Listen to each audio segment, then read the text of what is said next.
이제 시간이 돼서 이제 클린 아키텍처로 이사가기 세션 시작하도록 하겠습니다.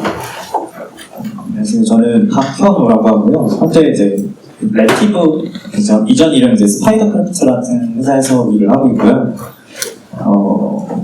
간단하게 자기 소개를 드리자면 저는 이제 학교 졸업 후 이제 교수님한테 속아서 이제 공장 MES 회사 쪽으로 취직을 하게 됐습니다. 이제 연차가 없다고 주장을 하는 그런 취직을 했었고요. 그 이후로 거기서 이제 자마린을 하게 되면서 안드로이드 PDA 개발하면서 자마린 접하게 되었고, 그 다음에 이제 그 다음 회사에는 이제 전자책 솔루션을 이제 WPF로 제작을 하는 그런 회사에서 취업을 했습니다. 그 다음에 이제 이직한 곳이 현 회사인데 이제 이제 배달 대행 관련된 일을 하고 있고요. 이제 슬프게도 이제 윈도우즈 XP를 지원을 해야 되는 단넷 프레임워크 4.0 환경에서 일을 하고 있습니다. 뜬금없지만 그런데 어떻게 제가 이제 백엔드 클린 아키텍처에 관심이 있어서 이제 세션을 좀 준비를 하게 됐습니다.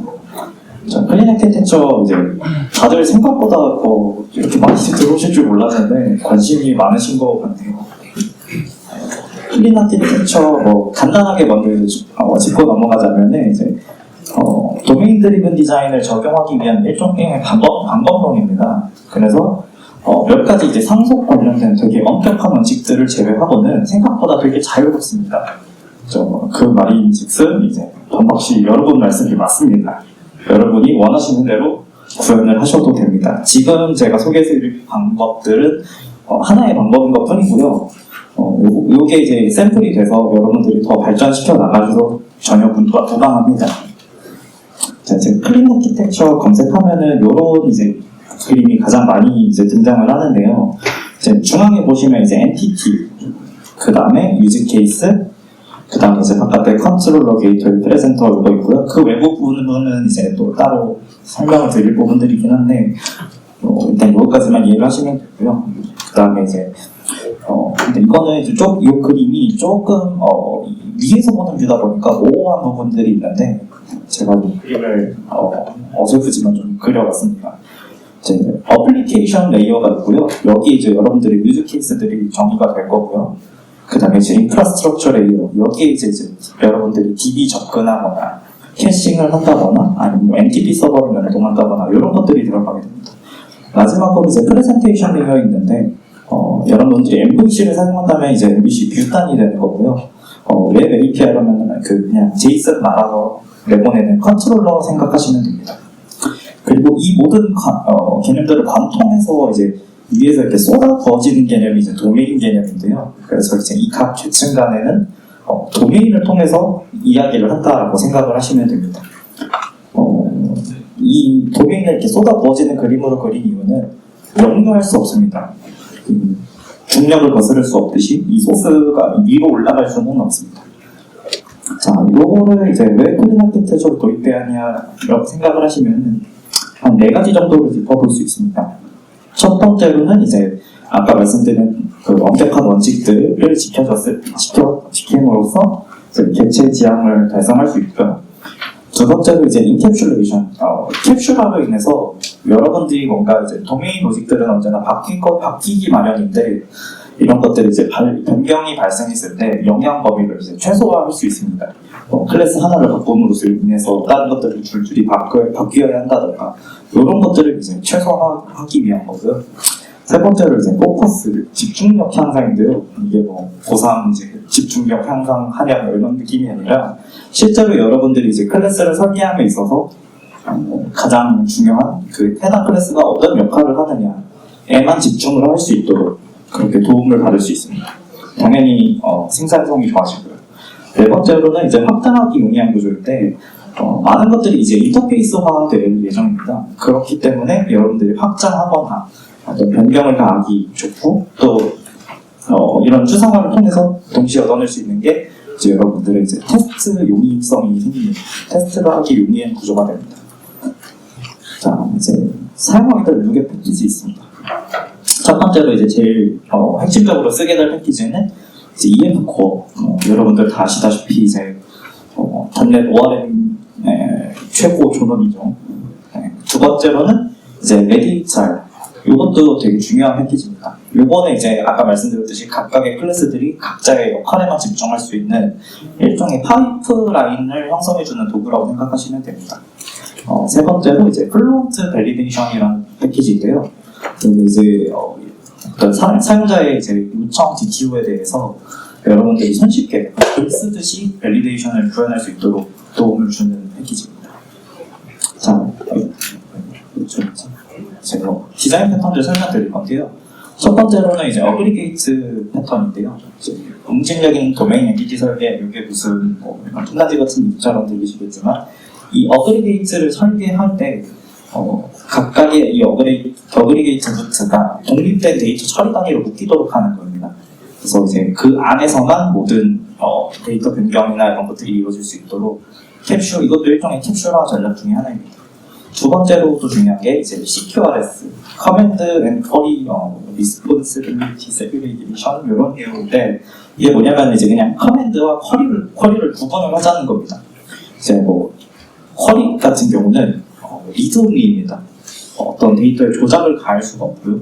커맨드는 데이터의 변경을 가능한 그런 것들을 말합니다. 그건 이제 뒷부분에 좀 더 자세히 설명을 드릴 거고요. 이제 세 번째로 이제 리포지터리 패턴인데 일반적으로 아시는 리포지토리랑 맞습니다만 이제 그건 조금 다르게 가장 아까 상위 계층인 도메인 레이어에서 인터페이스화를 해서 추상화를 해서 이제 하위 계층에서 받아서 쓸 수 있도록 이렇게 구현할 예정이고요.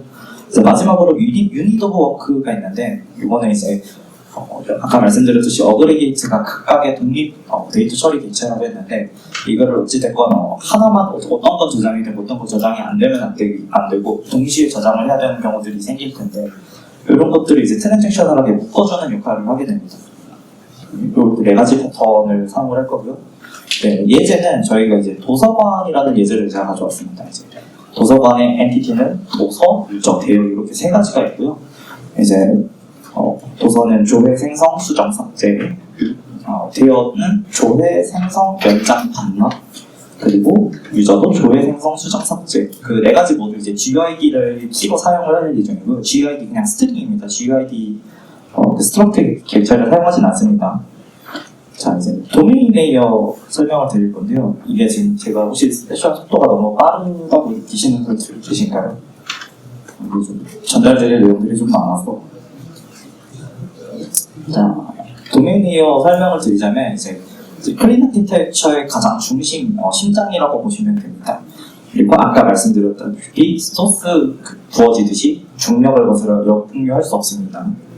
자, 이제 비즈니스 로직들을 담을 그릇 객체들의 설계입니다.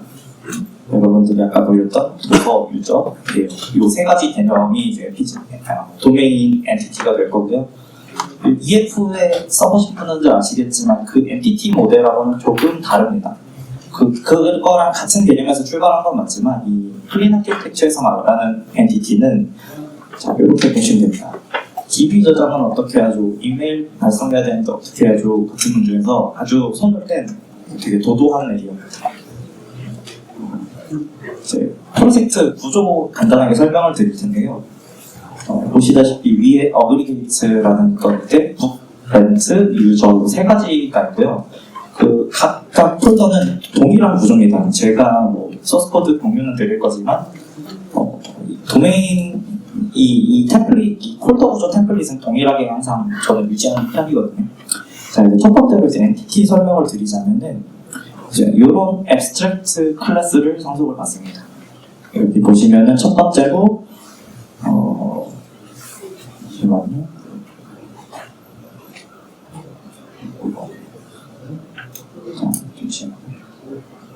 여기 보시면은 리스트 도메인 이벤트라는 거고요. 특이하게 프라이빗 리드 오고요. 그 다음에 밑에 보시면은 get 도메인 이벤트에서 이 도메인 이벤트를 반환해주는 퍼블릭입니다. 그 다음에 마지막 세 번째로 에이즈 해갖고 도메인 이벤트인데 프로텍티드고요. 그리고 마지막으로 퍼블릭 클리어 도메인 이벤트 이 네 가지를 기능을 이제 앱스트랙트 클래스 구현이 되어 있는데요.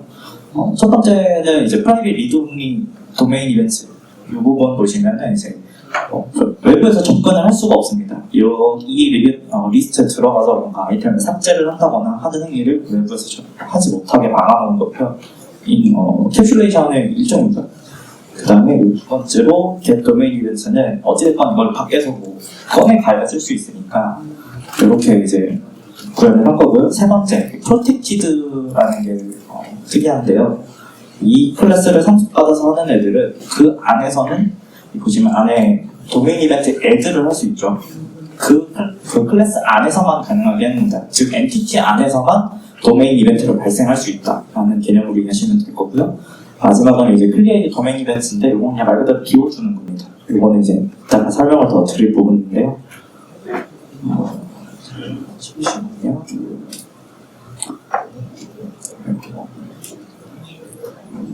잠시만요.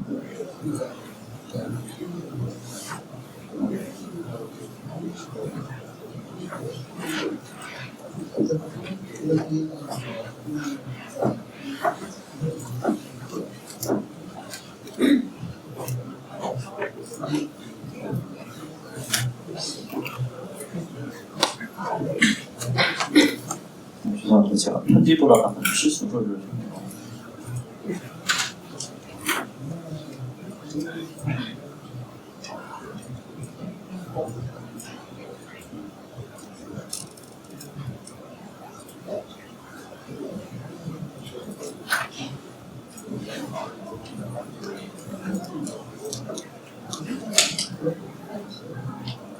이렇게 보시면 됩니다. 도메인 엔티티, 이제 유저라는 도메인 엔티티를 설계하는 데 있어서 설명을 먼저 드릴 건데요. 얘 보시면 이제 엔티티 베이스를 상속을 받습니다. 아까 보셨던. 그리고 두 번째로 설명드릴 부분은 프로퍼티들, 지금 도메인 엔티티의 상태값들을 가지고 있는 프로퍼티들이고요. 두 번째로는 이제 생성자입니다. 여기 보시면은 안쪽에 특이하게 this age하고 user created domain event라고 되어 있는데요. 이게 이제 도메인 이벤트를 엔티티 스스로 자기 리스트에 등록을 하는 겁니다. 그리고 얘는 그 이외에 아무런 동작을 하지 않습니다. 아까 말씀드렸다시피 되게 도도한 녀석이라 나 유저 생성했어 라고 그냥 떠들 뿐 이 내부적으로는 아무런 처리를 하지 않습니다. 요거를 다른 부분 좀 더 뒤쪽에 다뤄볼 예정이고요. 그 다음에 이제 여기 보시면은 유저 크리에이티드 도메인 이벤트, 요거 그냥 그 세 가지를 갖는 제이슨 형태라고 보시면 됩니다. 자, 요런 느낌입니다. 그리고 아까 말씀드린 에이즈에서 도메인 이벤트 등록을 하고요. 자, 이제 세 번째로 이 도메인 엔티티를 아까 위에서 보셨다시피 모든 프로퍼티들이 프라이빗 셋으로 되어 있기 때문에 외부에서는 읽어만 갈 수 있지 변경이 불가능합니다. 그런 것들을 제어할 수 있도록 이 도메인 스스로가 정의한 퍼블릭으로 된 지가 메서드들이죠. 이런 것들을 정의해 놓는 거죠. 그래서 이 도메인이 정의한 대로만 그 외부에서 조작을 할 수 있도록 이렇게 구현이 되어 있는 거고요. 자, 보시면 이름이랑 이메일 주소 변경하는데 스스로 알아서 내부적으로 엑셉션을 내뱉게 되어 있죠. 엑셉션 내뱉게 되면은 위에서 알아서 처리를 해라 라고 그냥 도도하게 뱉어놓는 그런 엔티티입니다. 두 번째로 이제 도입할 개념은 이제 밸류 오브젝트인데요. 아까 말씀드렸다시피 키를 GUID로 쓰기로 했는데 문제는 이제 아까 도서, 유저, 대여 이 세 가지 개념 모두 똑같은 GUID를 사용을 하게 되죠. 근데 문제는 이제 동일한 GUID다 보니까 이제 상호 혼용할 가능성들이 있습니다. 그리고 뭔가 거기에 대해서 특별히 더 다른 개념을 더하거나 하는 것들이 불가능한데, 예를 들어 프라이빗 키, 콤바인드 키 이런 것들을 설정하는 방법인데요. 이제 유저 아이디라는 레코드 클래스입니다. 자, 레코드 클래스고 안에 보시면 프로퍼티로 그냥 스트링 밸류라는 거 하나밖에 없죠. 요거는 이제 필요에 따라서 여러 키값을 사용하신다 그러면 늘리시면 됩니다. 그래서 이 레코드 클래스 잘 모르시는 분들 있을까봐 살짝 설명을 드리자면, 이제 유저 ID 1, 유저 ID 2 이렇게 두 가지 인스턴스를 생성을 해서 원래는 등호기호 이용해서 체크를 하게 되면 false가 떨어지는 게 정상이죠. 일반적인 클래스에서는.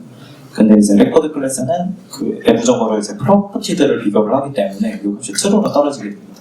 그래서 이거를 통해서 이제 이뮤터블한 클래스라고 이해하시면 됩니다. 자, 두 번째로 설명드릴 개념은 요거는 이제 생성의 개념인데요. 이 여기서 말하는 유저 크리에이티는 안에 보시면 이제 GUID하고 new GUID를 랜덤으로 생성을 하죠. 이 크리에이티는 정말로 새로운 고유 유저 아이디를 생성을 하겠다는 메소드입니다. 그리고 보시면 아시다시피 생성자가 프라이빗으로 막혀있죠.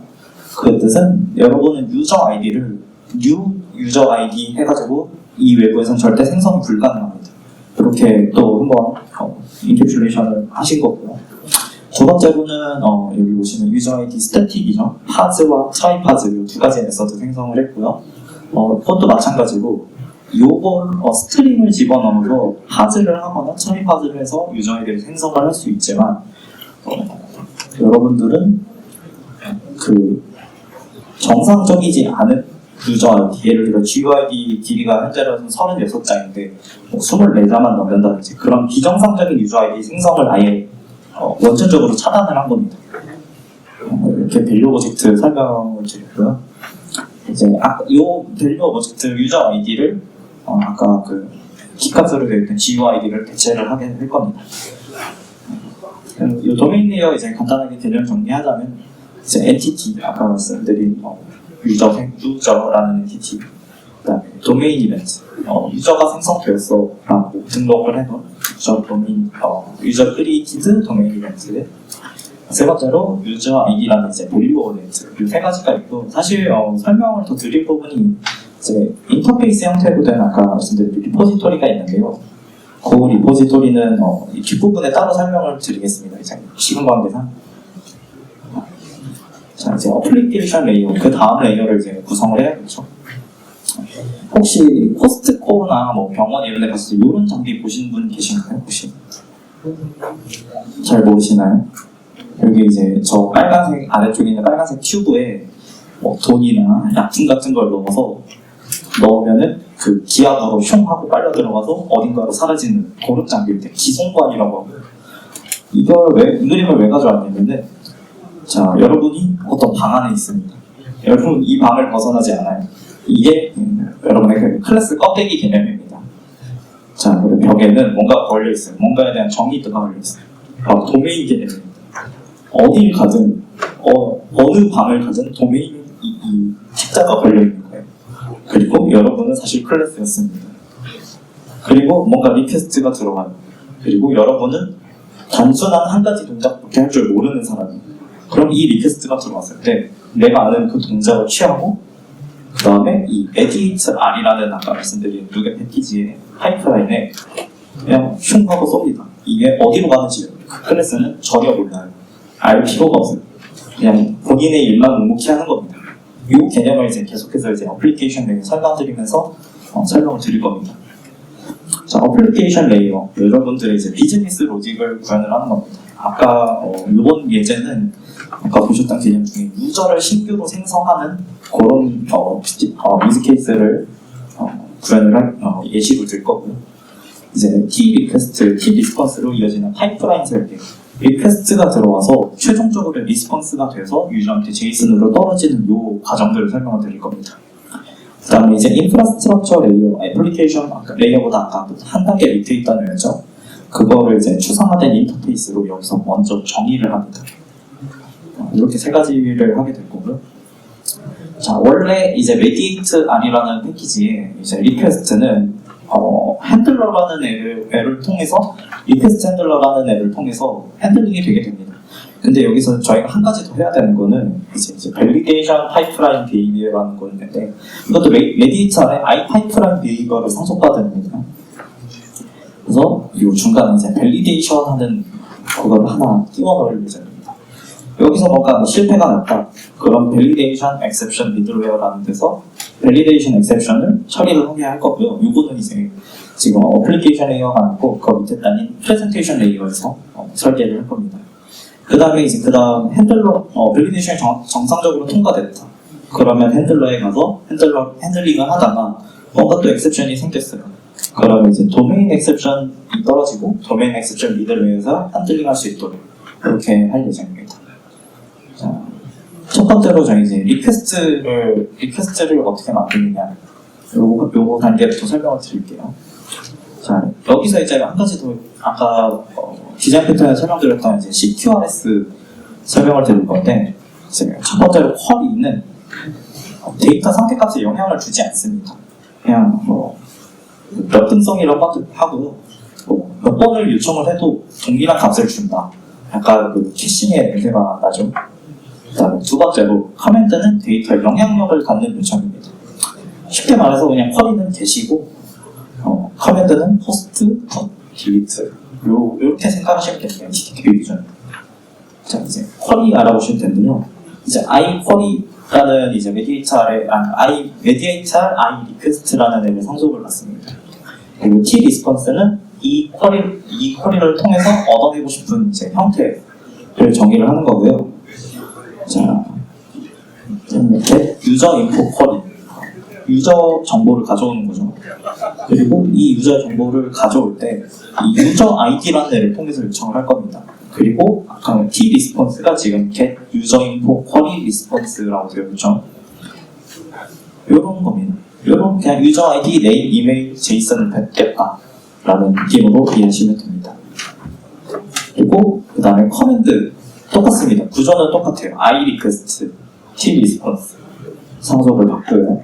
그다음에 얘도 그냥 커맨드 이 네임과 이메일 그다음에 리스폰스로 생성된 유저 아이디를 뱉어줘라고 이제 요청을 날리는 겁니다.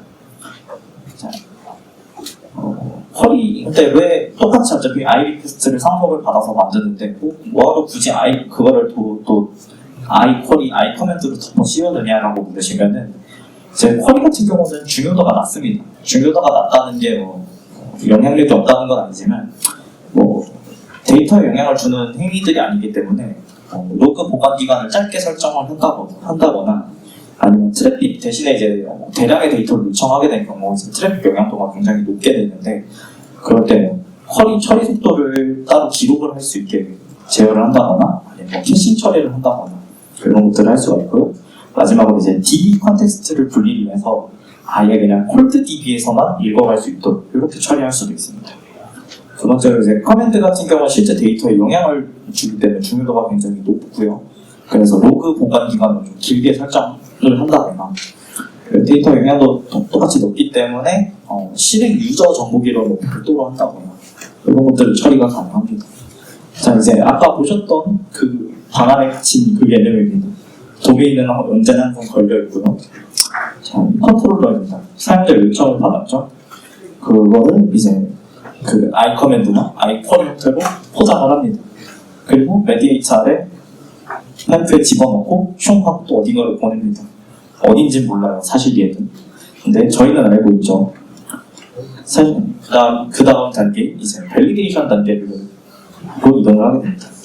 밸리데이션 파이프라인 비헤이비어 밸리데이션 이렇게 할 건데 이제 밸리데이션 파이프라인 비헤이비어입니다. 이것도 이제 위에 보시면 아시겠지만 I 파이프라인 비헤이비어라는 이제 메디에이터의 인터페이스를 상속을 받을 거고요. 일종의 인터셉터라고 생각을 하시면 됩니다.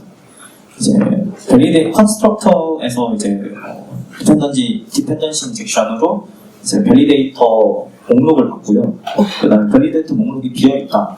그러면 그냥 바로 await next 보시면 아시겠지만 그냥 바로 핸들러로 보내버립니다. 그리고 만약에 밸리데이션 해야 될 게 있다. 그러면 두 번째 줄에 select 보시면 아시겠지만 validate.validate의 컨텍스트를 넘기죠. 그럼 이 안에서 이제 밸리데이션이 일어나고 밸리데이션 결과값들을 반환을 하게 되고 그거 중에 이제 하나라도 잘못된 게 있다. 그럼 이제 아까 말씀드렸던 밸리데이션 엑셉션을 스로우 하게 됩니다. 그럼 이건 프레젠테이션 레이어에 있는 밸리데이션 엑셉션 미들웨어에서 핸들링을 하게 될 거예요. 자, 이제 두 번째로 실질적으로 밸리데이션을 구현을 하셔야겠죠. 위에 보시면 아시겠지만 이제 플루언트 밸리데이션이라는 아까 말씀드렸던 두 개 패키지에 abstract validator라는 앱을 상속을 받습니다. 자, 여기 보시면 이 제네리고 create user command 이제 abstract validate 이 클래스에 검증 대상이 되는 타입을 지정을 한 겁니다. 그러면은 여기 이제 생성자 쪽에 보시면은 rule4 해갖고 x name, rule4 x email 이렇게 되어 있죠. 아까 request JSON을 생각을 해보시면은 그 안에 있는 name과 이메일을 검증을 하는 겁니다. 이거 이제 abstract validator 자체적으로 구현된 기능들이 굉장히 많습니다. 비어 있다든지 아니면 무조건 널이어야 된다든지 아니면 난 널이어야 된다든지 empty여야 된다든지 특정 길이가 되어야 된다 아니면 특정 글자 수 사이여야 된다 이런 것들이 다 사전에 정의되어 있어서 한번 써보시면 굉장히 편리함을 느끼실 수 있습니다. 자 이제 뭐 이렇게 프로퍼티 검사 규칙을 이렇게 설정을 하시면 되고 사실 이 내부적으로 오버라이트 가능한 validate라는 메서드를 지니고 있습니다. 만약에 실패를 하면 이따가 시간 여유가 되면은 제가 이제 validation exception 미드웨어도 따로 코드로 보여드릴 건데 얘가 자체적으로 스러브를 하게 되고 그 미드웨어에서는 그 HTTP 400 에러로 포장해서 반환하게 할 겁니다. 네. 그래서 400 에러로 반환을 하고요. 또 똑같은 개념이죠. 자 이제 대부분 여전히 도메인은 걸려있고 여러분 abstract validator고 내가 할 줄 아는 건 validation밖에 없고 커맨드나 쿼리가 들어옵니다. 그리고 본인은 validation을 하다가 뭔가 문제가 생겼으면 문제가 없으면 메디테이터를 파이프라인으로 그냥 보내는 건데 문제가 있다. 그러면 여기 이제 비상 버튼이 하나 있는 거예요. 그러면 이걸 누르면 이제 validation exception을 날리는 거예요. 이런 개념이라고 이해를 하시면 됩니다. 자 이제 마지막으로 핸들러 이제 리스폰스 생성 완료가 이제 머지않았습니다. 핸들러 보시면은 이제 몇 가지 이제 디펜던시 인젝션을 받게 되는데 이제 유저 리포지토리 그리고 유닛 오브 워크라는 애를 인젝션을 받습니다. 자 유저 리포지토리 아까 도메인에서 설명을 못 드렸던 건데 간단하죠.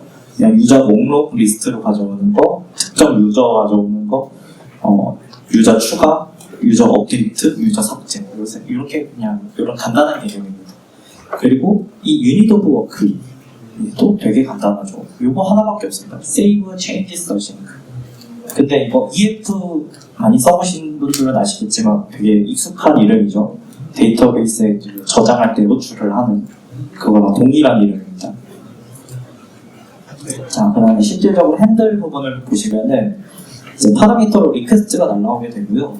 리퀘스트에 있는 값들을 가지고 user.create 해가지고 신규 유저 지금 보시면 아시겠지만 이제 유저 생성 자체가 유저 도메인 엔티티 안으로 이제 캡슐레이션이 되어 있기 때문에 new 유저 해서 생성을 하시는 게 아니고 user.create로 호출을 하시는 겁니다. 그래서 신규 유저 인스턴스가 생성이 됐습니다. 이렇게 생겼고요. 안에 보시면 아까 보셨다시피 이렇게 뉴 유저 지금 유저 도메인 엔티티 아니니까 뉴 유저를 사용이 가능한 거고요. 그 다음에 레이즈 해가지고 유저 크리에이티드 도메인 이벤트 등록을 했습니다. 자, 그 다음에 그 다음 줄 보시면은 유니더 포크의 Save Changes Sync 뭔지 모르겠지만 DB에 저장이 될 것 같죠. 그다음에 여기에 문제가 없었다면 이제 리스폰스를 생성을 해서 신규 생성된 유저의 아이디를 반환을 하는 요 이제 핸들링 과정이 이제 완전 종료가 된 겁니다. 자, 또 똑같은 개념이죠. I 리퀘스트 핸들러. 그 다음에 리스폰스를 다 만들었어요, 여러분은. 그럼 메디에이터를 통해서 어디론가 보냅니다. 근데 사실은 컨트롤러였죠. 컨트롤러가 이제 받아서 유저한테 돌려주겠죠. 또 비상 버튼이 있습니다. 뭔가 DB에 저장을 한다거나 그때 또 도메인 엑셉션. 사실 이건 꼭 도메인 엑셉션은 아니고 도메인 엑셉션이 아닌 다른 엑셉션들을 핸들링 할 수도 있습니다. 그거는 이제 미드웨어 어떻게 설계를 하시느냐에 따라 달려있고 애플리케이션 레이어 간단하게 개념 정리하자면은 I 리퀘스트를 상속받는 I 쿼리, I 커맨드. 그다음에 이제 아까 말씀드렸던 플런트 밸리데이션 패키지에 있는 abstract validator I 리퀘스트. 해서 밸리데이션 파이프라인 비헤이비어라는 앱을 태우고요. 를 통해서 등록을 하게 될 거고요. I 리퀘스트 핸들러. 이제 아까 말씀드린 리스폰스를 완성을 해주는 이제 리퀘스트 핸들러 클래스를 네, 그렇습니다. 자, 이제 세 번째로 인프라스트럭처 레이어 설명드릴 건데요. 사실 여기는 이제 여러 가지 개념들이 들어갑니다. 뭐, 여러분들 DB 접근부터 시작을 해서 NTP라든가 아니면 뭐 외부 API 연동이라든가 이런 것들을 다 할 수 있는 레이어인데 지금 제가 이제 중점적으로 설명할 개념은 이제 가장 중요하죠. 이제 퍼시스턴스 레이어입니다. 이 인프라스트럭처 레이어의 퍼시스턴스라는 이제 영속성을 담당한다고 되어 있는데 여러분들이 변경하고 수정하고 저장한 데이터들을 이것들을 저장을 어떻게 하느냐를 담당을 하는 거고요. 단순히 DB뿐만 아니라 뭐 메모리 캐시 아니면 레디스에 대한 제어를 담당을 할 수도 있는 거고요. 그 다음에 아까 이제 어플리케이션 레이어에 I 어플리케이션 DB 컨텍스트라는 애랑 I 유닛 오브 워크라는 인터페이스를 구현을 했는데요. 설명은 못 드렸습니다. 이렇게 두 가지가 있는데 이거는 이제 컨셉 뒷부분 보시면 이해가 더 빠르실 겁니다. 굳이 제가 어플리케이션 레이어에 설명을 안 드린 이유가 있습니다. 자, 이제 실제 구현은 어떻게 되느냐? 이제 엔티티 컨피그레이션이라는 클래스들을 만들어야 됩니다. 여러분들이 만든 엔티티는 여러분들 DB 스키마와 동일하지 않습니다. 아까 말씀드렸던 유저 아이디, 내부적으로는 GUID지만 실질적으로는 DB에 저장할 땐 그냥 차 36, 뭐 아니면 맵차 36 이렇게 될 거란 말이죠. 그런 것들을 이제 어떻게 매핑하느냐에 알아볼 거고요. 두 번째로 이제 어플리케이션 DB 컨텍스트는 실질적으로 그 EF 사용해 보신 분들은 아시겠지만 이제 EF DB 컨텍스트가 있는데 그거를 상속받고 거기에 이제 몇 가지 좀 더 덧댄 개념이라고 생각을 하시면 됩니다. 실제적인 이 퍼시스턴스의 구현의 집합체입니다. 그 다음에 이제 유닛 오브 워크가 아까 말씀드렸던 것 중에 하나인데 얘를 인터페이스 아까 되게 세이브 체인 디스크 싱크라는 간단한 메서드밖에 없었죠. 걔를 따로 분리한 이유를 알게 되실 겁니다. 그리고 마지막으로 아까 I 유저 리포지토리 같은 인터페이스를 이제 실질적으로 상속을 받아서 구현을 하게 되실 텐데 그 개념들 이제 설명을 드릴 겁니다. 첫 번째로는 이제 아까 말씀드렸죠. 이 첫 번째 Entity Configuration 이 부분을 설명을 드릴 건데요. 이제 EF에 보시면 I Entity Type Configuration 해갖고 제네릭을 받는 이런 그 인터페이스가 있습니다. 요거를 만드신 다음에 이 configure 안에 보시면은 맨 위에 보시면 이제 to 테이블 해가지고 이제 DB 이름이랑 DB 스키마 뭐 지금 제가 샘플로 한 건 이제 MS SQL인데 테이블 이름은 그냥 유저고요. 스키마는 DB5입니다. 기본 스키마죠. 그 다음에 그 키가 유저 아이디로 되어 있고요. 그 다음에 여기서 이제 좀 잘 보셔야 될 것 중에 하나가 유저 아이디를 이제 프로퍼티를 어떻게 DB에 할당할 건가 하는 부분인데 여기서 유저 아이디 요거는 지금 이제 코드가 아니라 제가 못 보여드리는데 실제 아까 저희가 설계했던 밸류 오브젝트 유저 아이디입니다. 그거를 to 스트링을 해서 스트링 형태로 DB에 저장을 해줘라고 한 거고요. 이 has 컨버전이 이런 역할을 합니다. 그 다음에 이제 DB 밸류 이건 이제 DB에서 그 멤버처럼 수정되어 있던 것들을 불러올 때 스트링으로 날라옵니다. 그러면 아까 말씀드린 user.has 해가지고 이 값을 여기다 넣는 거예요. 그래서 여기다 try 파즈를 안 하고 파즈를 쓰는 이유는 DB에 누군가 직접 손을 내서 이상한 멤버처를 넣었어요. 길이가 안 나게. 그런 것들이 이 유저 아이디화 되면 안 되기 때문에 이렇게 설계를 해둔 거고요. 자, 두 번째로 뭐 이제 required 뭐 이런 것들은 다 설명드릴 필요 없고 두 번째로 이제 유저 스테이트. 자, 유저 스테이터스는 요거는 아까 설명을 못 드렸는데 인원입니다. 인원 값인데 인원 값을 DB에 저장할 때 int로 바꿔서 저장을 해요. 그리고 DB 밸류 인티저를 유저 스테이트로 바꿔서 저장을 해요. 그래서 실질적으로 여러분들이 유저 상태 값이 인티저로 노출되는 건 이 전체 이 아키텍처상 요 순간밖에 없습니다. 단 한 순간입니다. 그래서 모든 다른 레이어에서는 유저 스테이터스만 핸들링하면 되는 거예요. 자, 그냥 끝났고 없어. 두 번째로 이제 어플리케이션 DB 컨텍스트를 설계를 할 건데요. 이 I 어플리케이션 DB 컨텍스트 이건 이제 어플리케이션 레이어에 설계되어 있습니다. 그래서 dbset 해가지고 book, user, rent 이렇게 세 가지가 있고요. 사실 어플리케이션 레이어에서는 db에 관한 걸 전혀 몰라야 됩니다. 몰라야 되는데 그럼 이 dbset을 어떻게 써요? 라고 물어보시면은 엔티티 프레임워크에 그 컨트리츠라는 누계 패키지가 있습니다. 거기를 보시면은 이런 것들을 쓸 수는 있는데 실질적 구현이 안 되어 있는 그런 누계 패키지가 있거든요. 그거를 통해서 이렇게 구현을 하실 수 있고요. 두 번째로 이제 어플리케이션 DB 컨텍스트가 상속받는 또 하나의 I Unit of Work라는 이제 상속을 받죠. 많이 받죠. 또 그다음에 여기 보시면 어플리케이션 DB 컨텍스트는 I Unit of Work 상속받고 I Application DB 컨텍스트 상속받고 밑에 보시면 dbset, 그다음에 Save Changes Sync 이렇게 네 가지가 있고요. 이거 되게 추격해서 보여드린 거고요. 지금 보시면 Save Changes Sync 밑에 막 주름이 가 있죠. 요거는 왜 그러냐? 이 맨 왼쪽에 보시면 이제 DB 컨텍스트가 있잖아요. 여기 이제 EF에 있는 DB 컨텍스트인데 지금 메서드명이 겹치니까 다른 걸 써라라고 하는 거예요.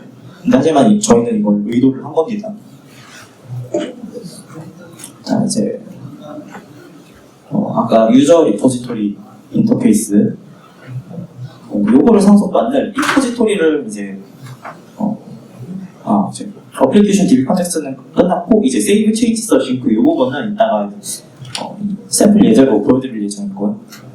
리포지토리 이제 상속을 받아서 실제 유저 리포지토리를 구현을 해야 되는 단계입니다. 자 코드가 좀 작죠? 확대해서 보여드리겠습니다. 자 이제 컨스트럭터 보면은 dbset 해갖고 users 해가지고 보시면은 I application DB 컨텍스트를 상속을 디펜던시 인젝션을 받습니다. 그 중에 그 users dbset만 쓰는 겁니다. 얘는 이거를 다른 dbset으로 북이나 렌트에 손을 못 대게 이렇게 차단을 해놓은 거고요. 자, 이렇게 요것만 쓰는 겁니다. 자, 두 번째로 이제 각종 메서드들을 구현을 해야 되죠. 인터페이스를 통해서 받기는.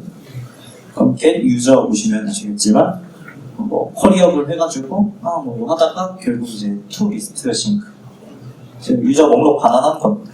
그 다음에 get user하고 first to default sync. 그래서 그냥 조건에 맞는 애들 반환해 주는 거고 마지막으로 이제 update, add, update, remove 이건데 여기 좀 특이한 게 add sync를 업데이트를 하면 어태치를 하고 딜리트도 어태치를 하고 엔티티 스테이트를 모디파이로 바꾸고 얘는 딜리트로 바꿉니다. 이게 왜 그러냐면은 사실상 여러분들이 셀렉트로 DB 컨텍스트에서 셀렉트로 불러오거나 하는 게 아니면은 엔티티 자체를 불러온 게 아니라 셀렉트나 이런 것들을 불러오게 되면 기본적으로 이제 디태치로 떨어지게 되거든요.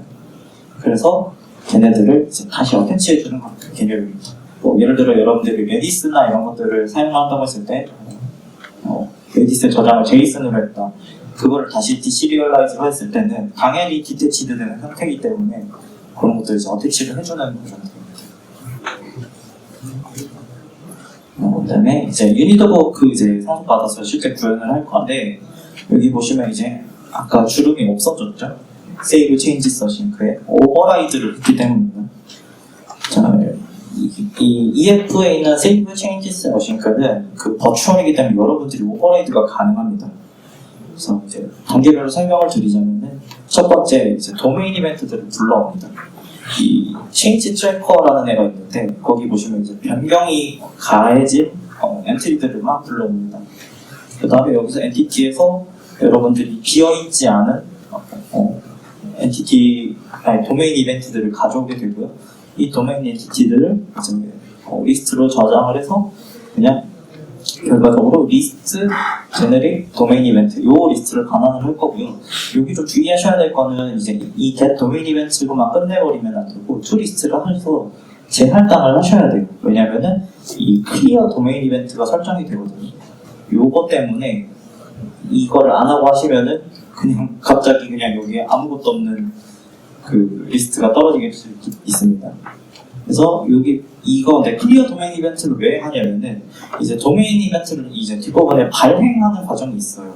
이 도메인 엔티티들을 이제 담당하는 이제 담당 일진들이 있는데 걔네들이 뭔가 사이드 이펙트를 일으킬 수 있는데 그로 인해서 또 다시 도메인 이벤트가 등록이 되고 또 계속 이렇게 반복이 된다거나 알 수 없는 사이드 이펙트들을 미연에 방지를 하고자 이 도메인 이벤트들을 지금 꺼내가는 시점에 얘네는 처리가 됐다라고 보는 겁니다. 그거를 이제 차단을 하는 로직이고요. 그 다음에 두 번째로는 이제 base.save changes 싱크 베이스.이죠. 이거는 여러분들이 이제 EF에 실제 저장을 하는 과정입니다. 자, 마지막으로 아까 말씀드렸던 도메인 이벤트들을 퍼블리싱하는 건데요. 이 언더바 퍼블리셔 이렇게 되어 있는 애는 그 아까 말씀드렸던 mediate R 패키지에 I 퍼블리셔라는 인터페이스가 있습니다. 거기서 이제 퍼블리싱을 하면 이 도메인 이벤트에 해당하는 담당 일진들한테 얘들을 다 보냅니다. 근데 여기서 주의하셔야 될 게 사실은 이렇게 쓰시면 안 됩니다.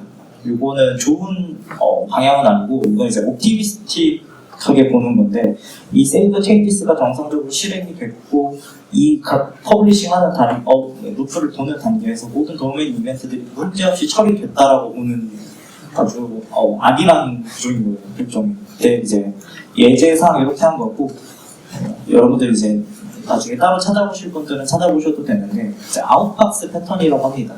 이제 도메인 이벤트들을 이제 제이슨이나 아니면은 다른 이제 DB 스케마 형태로 DB에 따로 저장하도록 하는 부분들이 있는데요. 그리고 이제 인터셉터라고 있는데 EF에 있습니다. EF 인터셉터들을 이용해서 얘네들 따로 핸들링 할 수 있습니다. 자, 보시면 I 도메인 이벤트 핸들러는 메디에이트 아래 I 노티피케이션 핸들러라는 애가 있습니다. 그리고 아까 설명을 못 드렸는데 이제 도메인 이벤트들은 내부적으로 메디에이트 아래 그냥 I 노티피케이션이라는 애를 또 상속을 받습니다. 그러니까 I 노티피케이션의 담당일지는 I 노티피케이션 핸들러, I 리퀘스트 담당은 I 리퀘스트 핸들러 이렇게 그냥 이제 짝지어서 생각을 하시면 됩니다. 자, 이제 유저 크리에이트 도메인 이벤트 핸들러 도메인 이벤트 아까 신규 유저 생성하면서 등록했던 유저 크리에이티드 도메인 이벤트들을 담당을 하는 애고요.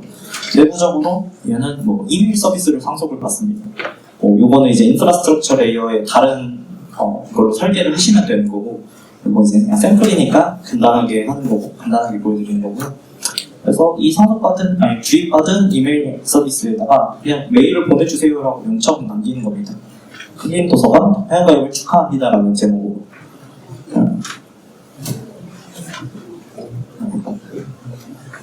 자, 또 똑같은 그림이 나오죠. 여러분들은 유닛 오브 퍼시스턴트를 유닛 오브 워크고 아니 도메인 이벤트 해두려고 유닛 오브 워크를 통해서 이제 퍼블리싱 받은 도메인 이벤트를 메디에이터를 통해서 도메인 이벤트들로 보내는 겁니다. 유닛 오브 워크가 세이브 체인지스 하는 동안. 자, 이렇게 퍼시스턴트 설명이 끝났고요. 개념 정리하자면 이제 이게 마지막 페이지가 없어졌네요. 이렇게까지 설명을 드리고 이제 샘플 소스 코드로 보여드릴 예정인데요.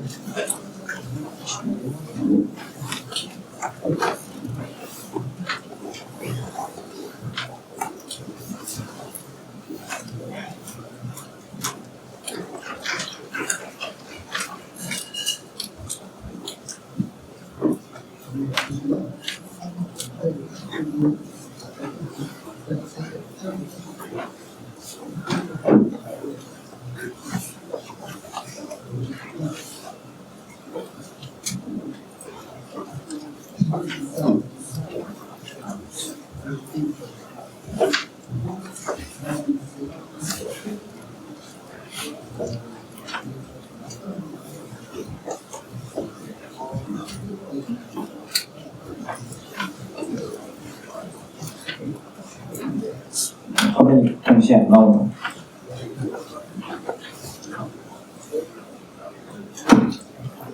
잠시만요.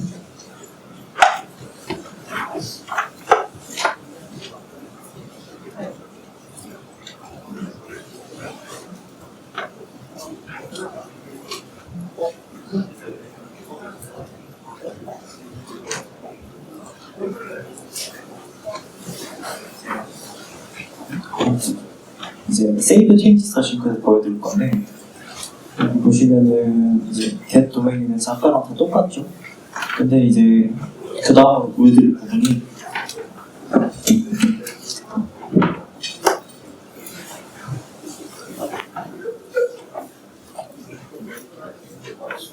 자, 이제 도메인 이벤트 to outbox 메시지 인터셉터라는 게 있거든요. save changes 인터셉터, 이 EFA는 녀석입니다.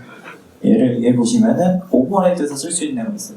그럼 여러분들이 base.save changes 싱크를 호출하는 순간 얘를 먼저 타게 됩니다. 중간에서 가로채는 애. 그래서 여기 보시면은 뭐 요거는 이제 페일오버 처리한 거고요. 밑에 보시면은 체인지 트래커에서 도메인 엔티티 베이스들을 가져와서 도메인 이벤트로 바꾸고 걔를 이제 아웃박스 메시지로 다시 파싱을 하고요. 마지막 리스트로 하고 이 아웃박스 메시지 DB 셋에다가 애드 레인지하고 여러 항목을 한꺼번에 이제 벌크로 업로드를 할 겁니다. 그 다음에 마지막에 또 베이스.save change 싱크 이렇게 된 거고요. 그리고 이게 사실 DI 쪽을 서비스 등록한 쪽을 많이 보여드리고 싶은데 지금 화면이 안 나와가지고 좀 까다롭네요.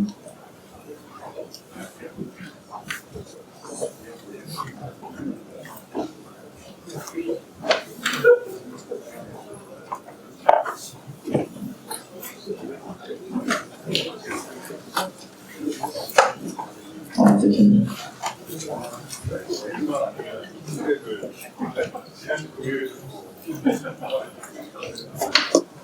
하나 더 설명을 드리자면은 이제 모든 이 구조는 보시면 아시겠지만 제가 혹시 소스 코드 QR을 보여드렸다니 못 보여드렸나요? 끝나고 바로 공유 드리겠습니다. 이렇게 이제 쉐어드 같은 경우는 여러분들이 사용하는 이제 유틸리티성, 뭐 익스텐션 메서드나 이런 것들을 구현하시면 되고요. 얘가 최상 단위입니다, 사실상. 근데 기능상만 그런 거고, 사실 최상 단위는 도메인이고요.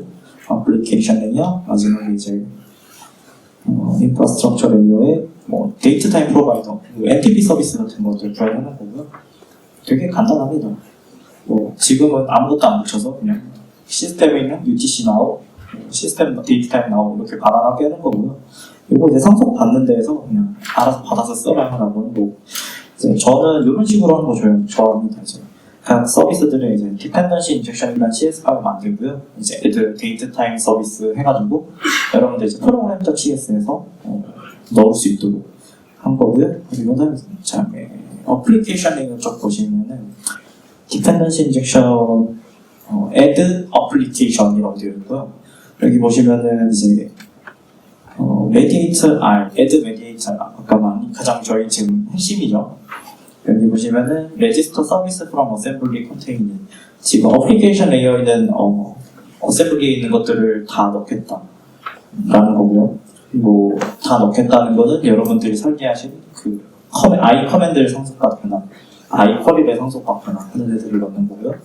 여기 이제 로깅 쿼리 비헤이비어, 아까 파이프라인 비헤이비어라는 애를 상속받은 애 중에 하나인데, 아까 쿼리는 따로 뭐 로깅 기간을 짧게 잡는다든지 이런 것들을 한다고 말씀을 드렸잖아요. 이제 커맨드나 쿼리에 대해서 이제 별도로 이제 처리할 수 있도록 한 거고요. 로깅을 담당하고 아까 보셨던 이제 밸리데이션 파이프라인 비헤이비어, 이게 이제 그 중간에 가로채서 밸리데이터로 보내주는 녀석입니다. 자, 그 다음에 보여드릴 부분은 이제 퍼시스턴스 쪽 디펜던시 인젝션 보여드릴 건데요. 얘도 이렇게 명확하게 add persistent라는 이름을 쓰고요. 지금 저는 SQL 서버를 사용했기 때문에 add SQL 서버, 여기는 뭐 익숙하실 거예요. 디폴트 커미션 더 좋아서. 그 다음에 이 옵션즈에 보면은 add domain event outbox to interceptor라고 있는데, 여기는 뭐 throw exception when not registered, 이거는 이제 직접 설계한 익스텐션 메서드고, 이 도메인 이벤트 인터셉터는 아까 보여드렸고, 거기 이제 익스텐션 메서드로 이 아웃박스 인터셉터를 서비스 프로바이더에서 가져와서 있으면 등록하고 없으면 안 할게 라는 걸 이제 이 불리한 값으로 체크를 하는 거고, 이제 get required 서비스를 했기 때문에 이게 true인 경우 get required 서비스를 통해 가져오기 때문에 이 서비스에 이 이 인터셉터가 등록이 안 돼 있다. 그러면 오류가 날 겁니다. 여러분 프로그램 실행하는 시점에서. 정확히는 이제 DB 컨텍스트를 생성하는 시점에서. 그 다음에 여기 보시면 좀 재미있는 게 있는데, 이 i 리포지토리들을 상속을 받아서 북 리포지토리들을 구현을 하셨는데, 시간이 걸리네요. 이거 하나만 더 보여드릴게요. 요게 같은 인터페이스들을 상속을 받았기 때문에 여러분들이 캐싱을 굉장히 손쉽게 구현을 할 수 있습니다.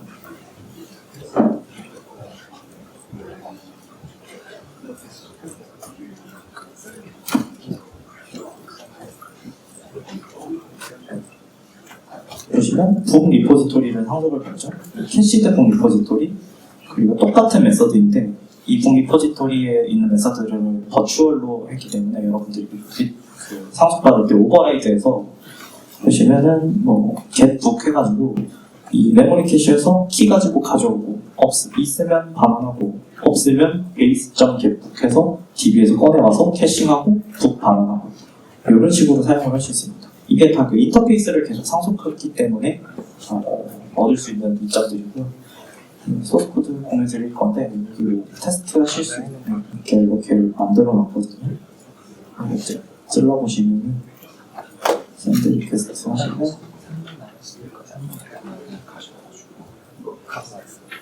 이렇게 리스트를 떨어집니다. 여러분들이 가장 편안하게 그냥 클래스가 할 수 있는 본연의 역할을 집중을 할 수 있게 이렇게 만들어 봤습니다. 긴 세션 들어주셔서 감사합니다.